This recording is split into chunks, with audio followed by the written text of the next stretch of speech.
વાત કરીએ ગીર સોમનાથની તો ગીર સોમનાથમાં પ્રસ્તાવિત કોરિડોર વિકાસનો મુદ્દો ફરી ગરમાયો છે। આ મામલે પ્રભાસ હિત રક્ષક સમિતિએ તાત્કાલિક બેઠક બોલાવી હતી। સોમનાથ લોહાણા મહાજનવાડી ખાતે યોજાયેલી બેઠકમાં ગામના વિવિધ સમાજોના આગેવાનો અને અસરગ્રસ્તો મોટી સંખ્યામાં ઉપસ્થિત રહ્યા હતા। બેઠક દરમિયાન સમિતિના પ્રમુખ હેમલચંદ્ર ભટ્ટ અને ઉપપ્રમુખ બાલાભાઈ શામળાએ તંત્રની કાર્યશૈલી પર આક્ષેપો કર્યા હતા। છેલ્લા થોડા દિવસોમાં ગામમાં તંત્રની વધતી હિલચાલને કારણે આ મુદ્દે ફરી એકવાર ચર્ચાએ જોર પકડ્યું છે।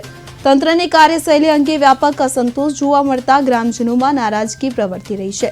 સમિતિએ ગામની એકતા સાથે ચેડા ન કરવાની ચેતવણી ઉચ્ચારી છે। તો આ બેઠકમાં હિન્દુ મુસ્લિમ સહિત વિવિધ સમાજના આગેવાનો અને અસરગ્રસ્તો મોટી સંખ્યામાં ઉપસ્થિત રહ્યા હતા। તેમણે એક જ અવાજમાં જણાવ્યું કે સોમનાથ પ્રવાસની ઓળખ અને સામાજિક સેતુને નુકસાન પહોંચાડનારા કોઈપણ નિર્ણય સામે તેઓ વિરોધ કરશે। જ્યારે લોકો નાના માણસો મજૂરો લોકો જે બેંકમાં લોન લેવા માટે જાય છે, જે શિવ પોલીસ ચોકી સુધીના જે મકાનો છે તેમાંથી ઘણા લોકો ત્યાં બેંકમાં જાય છે, તો બેંકવાળા એમાં ના પાડે છે કે ભાઈ અહીંયા કોરિડોર આવે છે।